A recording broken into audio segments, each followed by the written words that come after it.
Good morning and welcome to the Small Business Town Hall. I'm Lieutenant Governor Sabina Matos, and I'm so glad that you're joining us today for this new episode of the Small Business Town Hall. We have good information for you, as always. We have information from the different directors from the Department of Labor and Training, SBA, Business Regulation. And as always, remember you're able to type in your questions during the Facebook Live, during the chat options. Make sure you can type in your questions because we can answer those questions. In the directors that are here can answer those questions for you. So thank you so much for joining us today a little bit earlier. So I know it's not at the regular schedule that we normally are live, but I want to make sure that we didn't miss today, and we're going to be having an important announcement at 11:30 in together with the governor's office and the General Assembly. And that's why we're having our connection being done earlier today. So thank you so much. So let me tell you about what we have today for you. As I said, we're going to have the director of the Small Business Administration Office here in Rhode Island, Director Mark Hayward, is going to be joining us, as well as the Director of Labor and Training, Director Matt Weldon, is going to be here with us, and the Director of the Department of Business Regulation, Beth Dwyer. As always, we have Chris Parisi, who is the co-founder of the Rhode Island Small Business Coalition, is going to be joining us.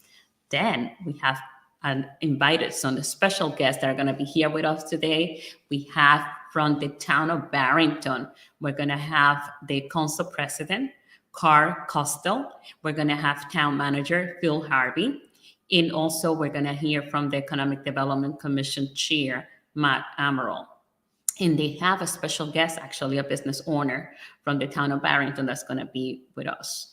Now, before we go there, I just have to remind everyone to get vaccinated. If you have not gotten your vaccine, you can get the booster. Make sure you also get your flu shot. I already got my flu shot for this year. Make sure you get that.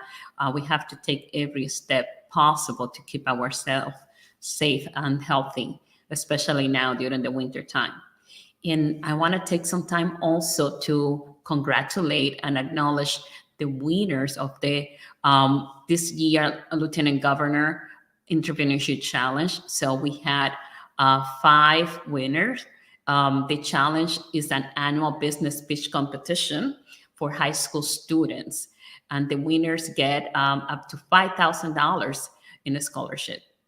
So let me tell you who were the finalists. So for the first place this year, it was Tanisha Jackson. In her business is Yoga for All, and she's a student from the med school. So I wanted to congratulate her. She was the first place winner. Then we have Faith Bassler. Her project, her business is Not Safe, and she is from the East Greenwich High School. Congratulations. Then the third place winner was, I just want to say her name right, Sanaibu Thiem, and her business is Sunu Body, and she's also from the med school. So we got 2 students from the med schools that won at the final pitch. And then for the fourth place, we have Alicia Davidson. In her business is Crown Nest Art Supply. Is a business that actually recycle art supplies. It's a great program. Then our 5th place went to Siddhar Gupta, Leanne Helfrich, and William Stuhler. And they are from the community, her business is Community Connections, and they're actually from Barrington High School. So it's so good that we have Barrington here today. They had a great business plan and a great business idea to connect young people with work in the community. So thank you all of those that participated. We had about 25 applications, and those were the final winners. But I've been talking too much today, so let's just get back to the directors and hear from them. So I'm gonna invite Director Matt Weldon from the Rhode Island Department of Labor and Training to join me. Director. Hey, Gov, how are you? Good. Coming to you from an alternate location today. Yes. Some unexpected family business to attend to, so here I am in my kitchen. But that's one of the very few benefits coming out of this pandemic. But one of them, Right? we are much more agile as a state labor force, and so I'm very happy to be able to do this. The One of the things that I hear a lot when I'm out talking to groups and working with people is that they don't think the services that we have at DLT are for them. That small businesses think that maybe we only deal with big businesses, or we only help job seekers or people on unemployment. But that's not true. We do a lot to help serve as an HR department for a small business when it comes to hiring needs. And right now, we know that's an incredible challenge. We're in what I would refer to as a job hopper market, which means that people have the kind of assurance that if they were to leave a job, they could probably get another one, and so that makes it a challenge for employers. And so what I want to offer is our assistance, and I can see that Ben has it up, dlt.ri.gov. The phone number he has up, 415-6772, is for unemployment. So if you have an unemployment issue, you can call that number. But the website has a lot of information. And I was scrolling through it this morning, thinking, if I were a small business, how would I receive this? We redid the website last year. I think it looks pretty good. I think it's fairly easy to navigate now. When you click on it, there's a tab at the top that says for employers. All the different things that we do with employers are listed. And you can get deep into the different programs or just skim the surface and try to find information. Under the for employers tab, there is another tab that says find and train employees or something like that. And if you click that, it'll give you different options. And it sometimes that can be confusing or there's too much information. What the analogy that I usually make is that when you go to a restaurant, if you sit down and the kitchen's in the back of the house, you order your meal and you don't see how it's prepared. You just get the meal. It doesn't necessarily matter to you which person in the back did what. For us at DLT, it shouldn't matter which person does what. We just want to provide good service. And so if the offerings on the menu are not what you're looking for, or it's too confusing, I would say contact us. Go to backtoworkri.com.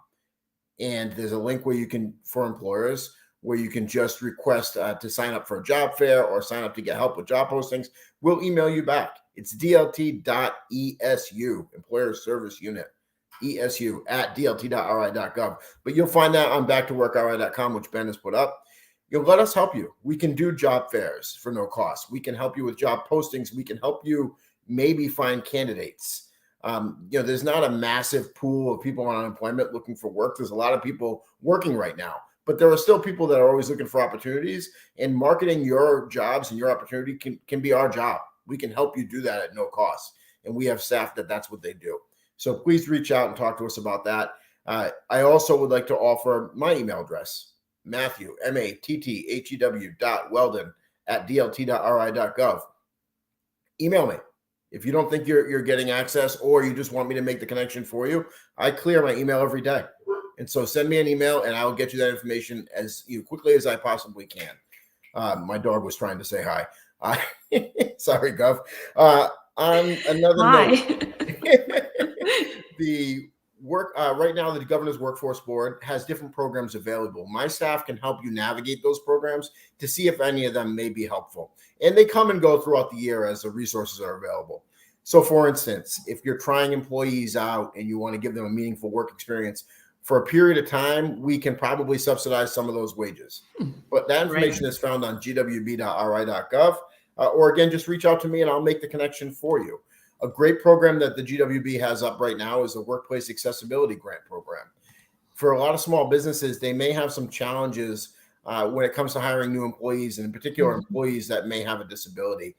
We are providing up to $5,000, 100% reimbursement for small businesses to make modifications to accommodate those employees. Yes. You must have fewer than 25 employees. So this is directed at small business.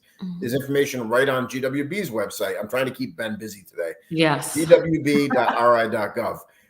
All sorts of information. Again, you can always just go back to my email and I'll help you find what you're looking for. That's what we're here to do.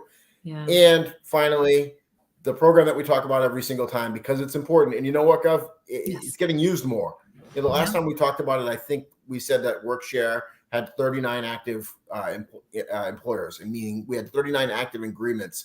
An agreement happens when an employer says, hey, I'm concerned that my supply chain has slowed down and my business has got slowed down, but I think it's only going to be a short period of time. I really don't want to lose all my employees. What can I do? Yeah. And so we have this work share, our short-term compensation program, which will allow us to put your employees at a reduced schedule on partial unemployment. We pay them through the unemployment program. You pay them for the hours that they actually work. They stay connected to the employer that has trained them and invested in them. They don't have to go out and look for new work. And pretty soon, when you're back up to full speed, we just take them off and they go right back to full calendars. Yeah. The work share information is already on the screen because Ben's excellent and he already put it up. We have 48 companies right now actively engaged. So we're up 9 from the last time we spoke. It's good because it means that we're helping people. Yes. And so we usually, before the pandemic, 10, 12 companies at a time. During the pandemic, we got 200 companies. Now 48. Let us be the resource that we're here to be. Rhode Island has one of the best work share programs in the country. Mm-hmm. We're going to make it better. This year, we're going to keep doing some intentional work to make it better, but take advantage. And if you need any information about anything DLT does, go back to my email, matthew.weldon@dlt.ri.gov. Shoot me an email, and I promise you I'll get back to you. Yeah. And I just have to remind everybody, the work share program is my favorite program. I think it's such a great way in which we can support a small business, the business community, when they have, as you say, supply issues or a down time, to make sure that they can continue to have that connection with the workforce, that they don't lose those workers, that they already make investment in training. So I love that program. Make sure that you take a look at it and check the program. Director, thank you so much for this information. Thank you so much for joining us as you do every time. We appreciate you and thank you for being here with us. Now, with that, we're going to go now to hear from the Department of Business Regulations. We normally have questions about the business. What if? How do I do this? Where do I go? And we are so grateful to be able to have Beth Dwyer with us. She's the director of the Rhode Island Department of Business Regulation. And welcome, Beth. Thank you, tell us what's the latest. So, as you say, a lot of people come to our portal, to our number or email address, asking about their specific businesses. So one of the things we try to do is train our frontline people to get businesses to the right number. So we get a large number of inquiries on businesses that are not regulated by the state. So some people believe the state issues a license on every business out there. That's not true. There's a lot of businesses that you do have to do certain things. You have to sign up to pay your taxes. You have to register with Secretary of State and possibly with the municipality. But that's it. There's no special license. There are other businesses that you do need a special license. So some of the businesses we have here that you need a license is, insurance. If you're going to sell insurance, if you're going to originate a mortgage, if you're going to sell securities, if you're going to operate an auto body business, if you're going to be a real estate entrepreneur. But we do know it's very confusing for people. So our frontline people, we try to make sure that they understand what is regulated by other departments to get you to the right person and what is not regulated by the state as far as a license. So you would still have to go to taxation and Secretary of State, and both of those agencies have very good websites to show you how to sign up for them. But we are also trying to update our website. So the entire state has gone to a new website platform that makes it nice and easy for us to customize for the specific constituency. So let me use an example of contractors. We register contractors here. We are right now trying to make our interaction between consumers, and that is either the contractor or a person dealing with a contractor, just easier. So we're going to be putting up an online form. You input your information, who you are, how you want to be contacted, and what your issue is. And we'll have someone get back to you. We currently have a form, but it's just not as clear. So, we're trying to update that and make it nice and clear for that particular constituency. We are always interested in feedback. So if any of you use any of the things on our website or call us and have a suggestion how we could better serve you, very interested in all of that. And all of our email addresses and telephone numbers are on our website. So please just go reach out to any of us, including myself, and we'd be happy to take your input. We also, I wanted to let you know about engineers. So we license a number of professions. Engineering is one of them. We are going to a national portal for that. So right now it's electronic, but you have to send all your information into DBR. What you'll be able to do now is upload it to a national portal, and that information will stay there forever. So you get your college transcript. It's there forever. So when you decide, you know what, I really need to do some work in Massachusetts as well, it's not resubmitting to Massachusetts. Oh, It will be there. So Massachusetts, using the same portal, will be able to just access your information. So what will make this easier for Rhode Islanders to get, licenses in other states. So we hope that'll, over your career, you're going to work a lot of different places, and this will allow you to have all your information in one place and not recreate the wheel every time you need to go someplace else. That's great. Yeah. And I'm hopeful. We actually already do this in insurance and in banking, and it really makes a difference for people, especially in a state this size. It's certainly some people can operate just in Rhode Island, but it's unusual if you don't somehow get a client in Attleboro, right? That's right. Yes. So making it easy and reciprocal for people that work here is a big. I'm a lawyer by profession, and having to apply in every state is really it's a burden on the individual. So we're trying to help you with that in as many areas as we can. We're also continuously improving our e-permitting process. So this was something started by Director Tanner, who's now Secretary of Commerce, to get permitting electronic. So anyone that deals with municipalities knows you got to go into the place and get your permit. So we have a platform that we're supporting here at DBR that's going to make that all electronic. We have most of the municipalities in the state on, and we're still working with the few that are out there. But that'll be a continuous program. It's not just what it is now. We're going to keep updating it, making it better and better over time. So those are some of the things that we're doing, and thank you so much for having us. Thank you so much, Director. Great information. I can wait until that platform for the one for engineers to register. We can use it for other fields and other professions.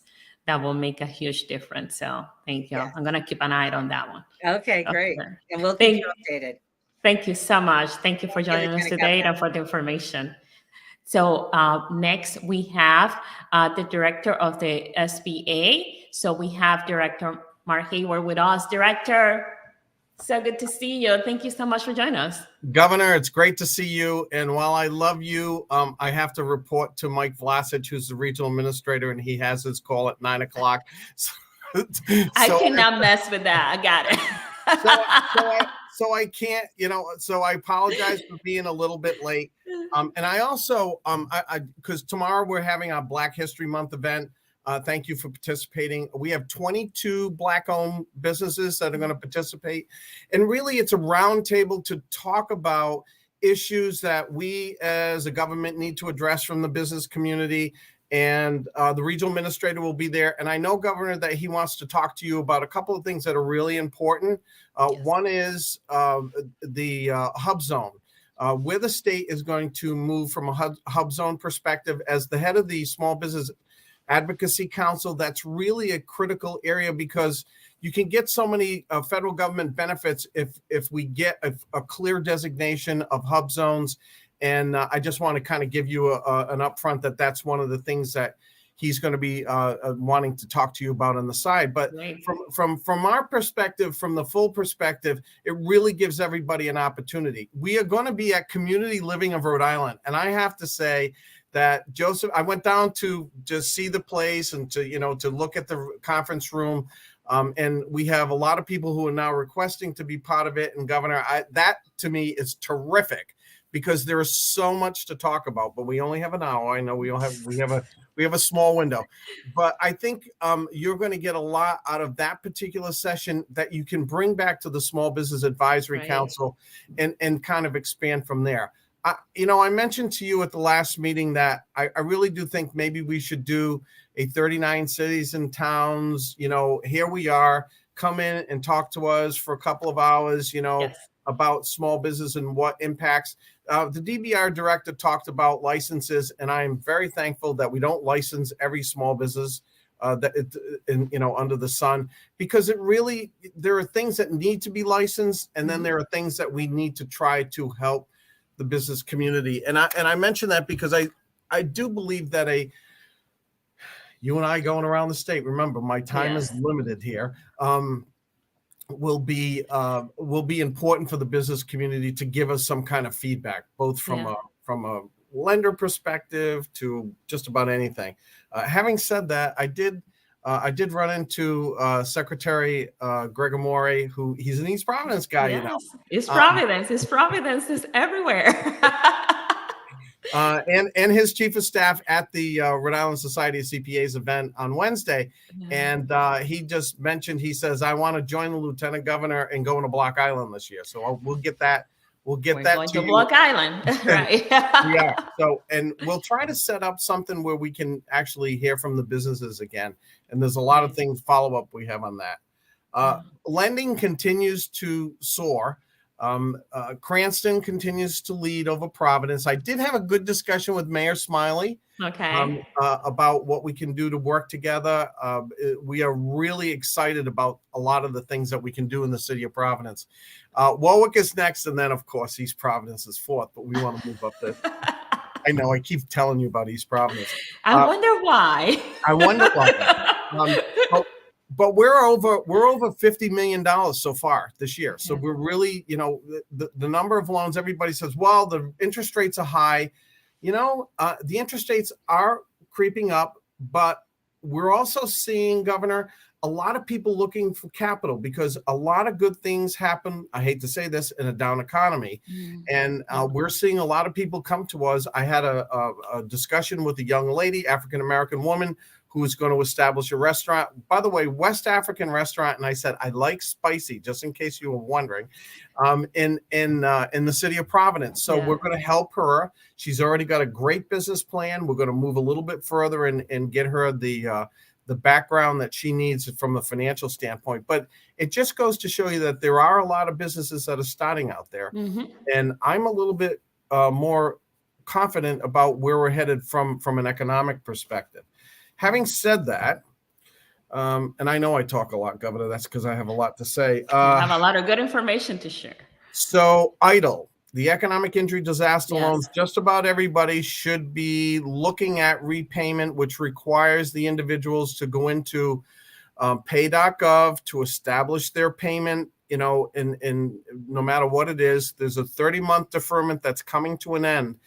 And if businesses who are watching this have not going into the system and establish that, or need help getting into what we call the Capital Access Financial System, which is CAFIS, and the pay.gov.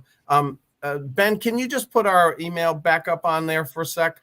I would ask that they reach out to us, Governor, because we will, thank you very much, Ben, because we will help them establish both of that. We've had a lot of calls in the last week of people saying, oh, I thought this was a PPP and this was a forgivable loan. No, it isn't. Economic injury disaster loans that people took from $500,000 or $2 million, doesn't make any difference. Those are loans that have to be paid back. They're statutory, Governor, and we don't want people to misunderstand. On the PPP side, Governor, 99% of all the loans that were made in Rhode Island, which was over $2.1 billion, have now been forgiven. So that we're really doing good on that. Also wanted to let you know that March is Women's History Month, and we're going to be setting up an event similar to what we've done with the Black business. And again, we would love to have you involved, because we think it's just so critical. You are our key point for small business as the chair of the Small Business Advocacy Council.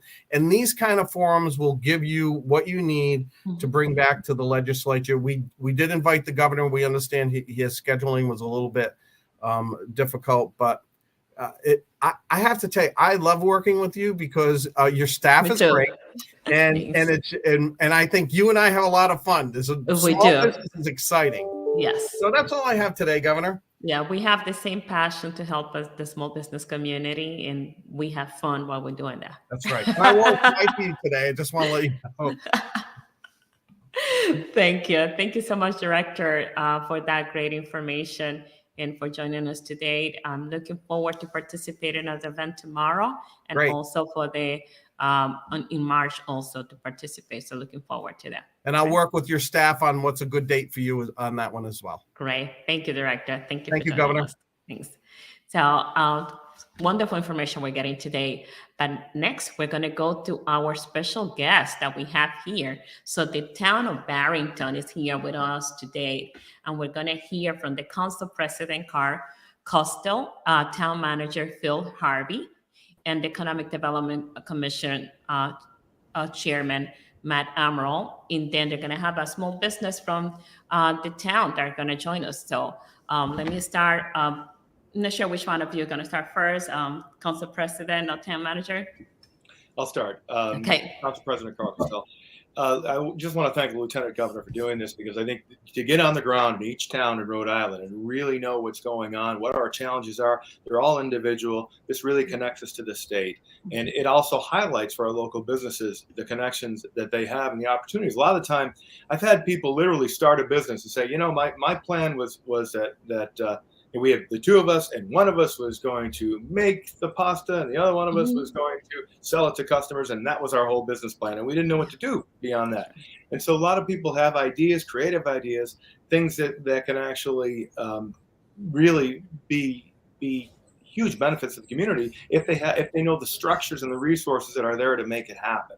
And to see that with whether we talked about the diversity initiatives that we have through the jobs program and the support, especially for people who might be disabled, and to diversify our workforce would be a huge benefit to the town. We're always looking for good people to come in, and we definitely want to make an effort on that as well. And I love the fact that the state is able to do that. Small business lending. There are a lot of opportunities that people don't realize what grants and loans are out there, what's available for them to support them. And once you get a good business rolling, a lot of the time it really snowballs. But if you don't have that seed money in the beginning, then you may not have the marketing that you need, or you may cut things short, and the public doesn't really realize what you can do as a business, and it really stunts growth of something that could have been a success. And so to have that at the state level and to be able to make those connections, I know there was a hotline number that was up earlier, and we have some emails that were provided. And so anybody viewing this, I would hope they take advantage of that. On a local level, I would certainly tip my hat to Town Manager Hervey and also Matt Amaral, the chair of our EDC. I was a liaison to the EDC for the last 2 years before I became council president. And I know their dynamism, and they run the gamut from everything from talking about our signage restrictions to how we can make Barrington more walkable, to what local festivals and things we could do in town to stimulate traffic and get people into town. So they're totally committed to that. And so I'm really glad to have them on board. Our economic development officer, Deborah Page Trent, is one of the most dynamic people you could possibly meet. She knows. So if you're in Barrington, you're a business in Barrington, she's someone you want to talk to. She is the center of the wheel. I've talked to countless business owners in Barrington who've had success. Dealing with her, she will point you in the right direction with regard to whatever you need and whatever you need to do. She's truly one of a kind, and we're truly blessed to have her. As far as Barrington itself, obviously, we pride ourselves on our excellent schools. It's a beautiful town, and it's a great place to do business. But we do have our challenges, and I think that. One of them would be we want to do more to make Barrington walkable and more connected in every way. We do have some storefronts we certainly want to fill, and we believe that we have the interest in our residents in shopping locally and eating at local restaurants, and there is that opportunity here. And so any support that our businesses can get from the state to improve that is helpful. Some of that's hard infrastructure. That's a long-term issue, and so we're always looking to do. We're spending ARPA money on some of our sidewalks. We're thrilled that it looks like our bike path bridges are going to be restored, and there's a real positive energy around a lot of what we're doing in town. There's always an opportunity to do more. We feel like Our complete streets plan will be also a true benefit to the community when we fully implement that over time, and that will help with walkability. The second issue I bring up is we're always concerned about sea level rise. Another type of Mhm. our climate infrastructure is going to be critical to local businesses, especially those closer to the water. We're preempted from doing certain things that you might want to do in terms Yes. of building a seawall or something like that. But that I know that's the focus of your office. Mhm. I know that's a broad concern of the state in general. I can't Yeah. emphasize enough in terms of a long-term solution Yeah. to help to our business community, what that could do.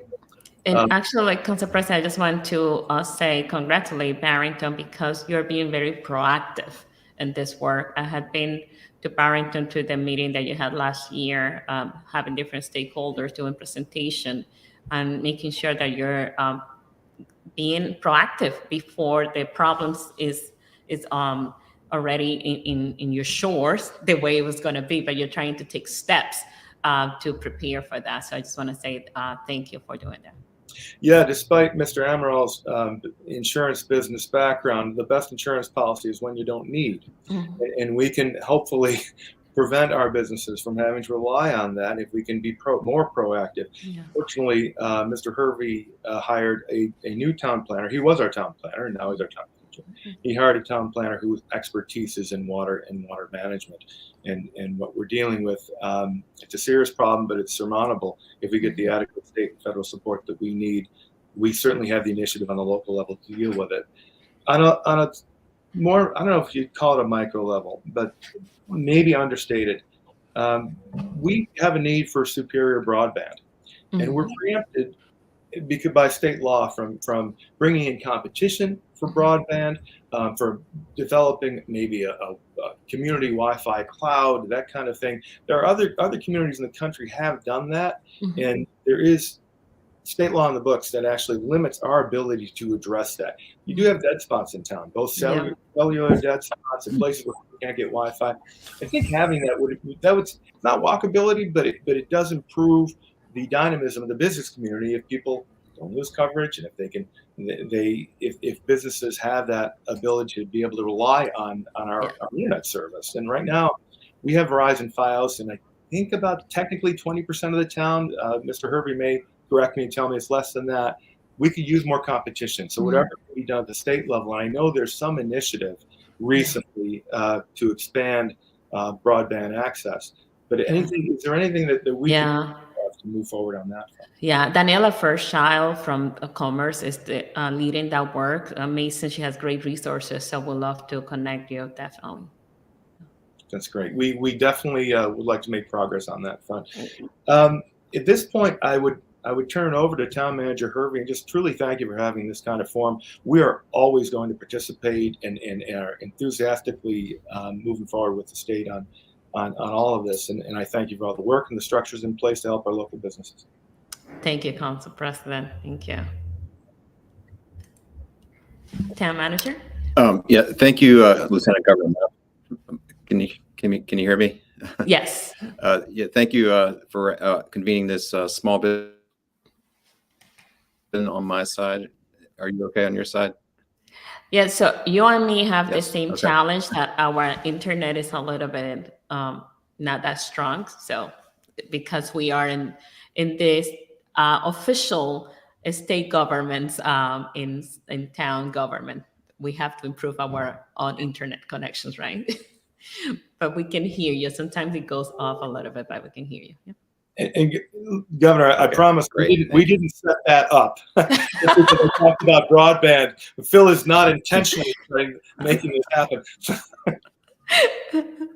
Yeah, go ahead. It is our reality. Yeah.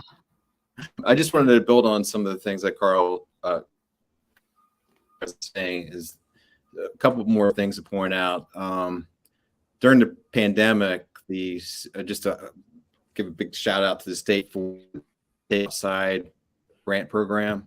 Many businesses in town were helped to bring activities outside a lot of our restaurants. Yes. We had a daycare. In fact, I like to point that out, Apple Blossom on County Road, that took advantage of the program, and they installed a yurt outdoor classroom, which is kind of, I think it's the first in the state or of that type of thing. And it's a really cool outcome from that grant program, and they use it all the time now. It's like a real highlight for the Apple Blossom Daycare. Well, that's so great to hear. I normally hear about the restaurants, but it's good to hear that a daycare that use the ticket outside. Yeah, they'd be happy to give anybody a tour, by the way. Great. Another outcome, another outcome of the pandemic was state allowed us to administratively release, kind of relax the rules for outdoor dining to just give approvals as needed and let restaurants establish seating outside. Made that part of our, rather than go to the zoning board for a special use permit, which can be time consuming and expensive for a small business, we made that an approval. So that made life easier for restaurants to take it outside with their outdoor seating permanently. Other things to highlight: we are in the process of installing in our town center. That was funded mostly by a grant from the Rhode Island Commerce. So that was really cool to be able to do that, and highlight some of our local businesses, and also an active Barrington Business and Community Association that the town works with on occasion as a kind of a partner. And last year they held their fair on Wood Avenue, and they're doing it again this year along with a outdoor farmers at the St. John's Church, which is a great event. And we also have a banner program that features local businesses on each banner. So I think those are all, that's just a kind of a snapshot of additional things we've been doing. Yeah, that is wonderful. Thank you. I wanted to ask, in maybe Mr. Amaral can tell us if there's someone that would like to start a business in Barrington, how they go about it. What's the process? Sure. So starting a business in Barrington, which I've done myself, I was fortunate to be awarded the first Class A liquor license, and I opened over 10 years ago. So you go to town hall, you start and you speak to the clerk's office, and then naturally she'll introduce you to our economic development coordinator, Deborah Page Trim, who will then put you through the process of zoning and planning. And it all starts, with finding that location, getting a lease signed, putting your finances together, and understanding, like the DBR said, do you need to be licensed or not licensed for your business type? So it's a process. And I think for any entrepreneur out there, it's asking the questions and not assuming. Thank you. And like this also, I know that you have and I guess, which is a business owner. I don't know if they were able to join us today to hear from the perspective. I'm going to check with Ben. Ben, did you know if Andre was able to join in the back? What is the name of the person that we're looking for? It's Andres Incapie. No, we do not have anyone. All right. Anyone by that name backstage, unfortunately. Okay. Matt is a small business owner as well, so I don't know. Okay, so we just wanted to hear from the small business perspective. How do you think that things are going? What we're looking for when we have this type of forums to give you feedback? What are the things that the state could do better, improve? Secretary Tanner, so when she was director of DBR and always participate of this forum, we always talk about how can we remove issues and challenges that the small business community is dealing with to make Rhode Island a friendlier place for the small business community. So I'm not sure if you have any feedback for us. Sure. So, I'm a unique individual in which, I'm a small business owner. I am an insurance professional, as Carl alluded to, and my insurance practice is also in Barrington. I chair the Economic Development Committee. I live, I eat, I sleep, I play in Barrington. So, from my perspective, from a small business, I think it goes down to communication. Small business owners wear so many hats throughout the day. They don't have the ability to stop and spend the time to find the resources or to make those connections. So I think, like I understand the SBA is, this year their charge is to be out on the street and talking to small business owners. I think that type of action is great for the small business community because it's a people business. Let's be honest. And it's making those connections to understand and identify the issues and the challenges to bring the connection or the resource to that small business owner, because we all have it. The reality is, Barrington with the sea level rise, in the event of a catastrophic event, one of my charges with the EDC is to make sure our business community has a thoughtful plan, has a written plan that they can execute. I personally went out to Fort Myers Beach to experience what those small businesses, how they were impacted by Hurricane Ian. And spoke with FEMA representatives, and I was able to take away a lot of that to bring back to our coastal community, where if we were ever hit, December 23rd is a perfect example of how Barrington, during that morning storm of high tide, full moon, how some our business districts where our yacht club and local restaurant, were close to being underwater. So, those are the type of things that I acknowledge. But I think, again, to answer your question, it's communication from the DLT, the DBR, and the SBA out to the, these individual small businesses by sending, their prospective individuals out into the community would be helpful. Thank you. Thank you so much. I appreciate that. In my role as the chair of the Emergency Management Advocacy Council, I just want to say that every time that we present any information and any data that Director Pappas and his team are presenting, they always talk about the importance of planning, especially for municipalities. If you don't have a plan, sometimes you're not going to qualify for FEMA funding and for the small business community. So, and I wanted to continue to provide that type of resources and connections for all of you. But I just want to say thank you for joining us, and almost at the time. I'm not sure if you have any final message before we close, because almost at time. I do not. I just want to thank you, Governor, and the panel. I'm charged up as a small business owner with just some of the things that I've learned, and I can't wait to get out there and connect with our chair of the Barrington Business Association so he can, get communications out on some of the programs and things available. So thank you for putting this together. Thank you. I agree wholeheartedly, Governor. This was an excellent forum for us.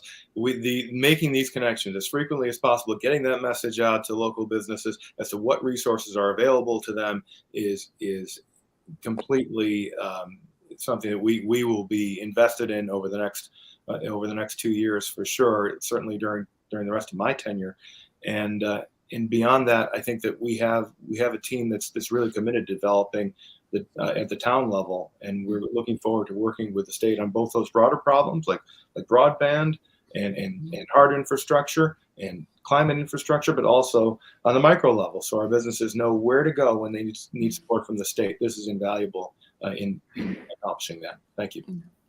My question. So looking forward to working. It was a great event, and we're looking forward to the next one, and hopefully my Wi-Fi at Town Hall will be performing a little bit better. Yeah. And by also, right? We're going to work on that Wi-Fi. I'll see you around Barrington. I love going to Barrington Bookstore. So I may see you around there at the plaza. I enjoy going to the plaza and going shopping there. So thank you so much. Thank you for joining us today. Thanks all of you that were connected today to this small business town hall. We had great information that we were able to share with all of you. I'm looking forward to seeing you next time. It's going to be on February 14th. We're going to be here connecting with more resources and information for all of you. Take care.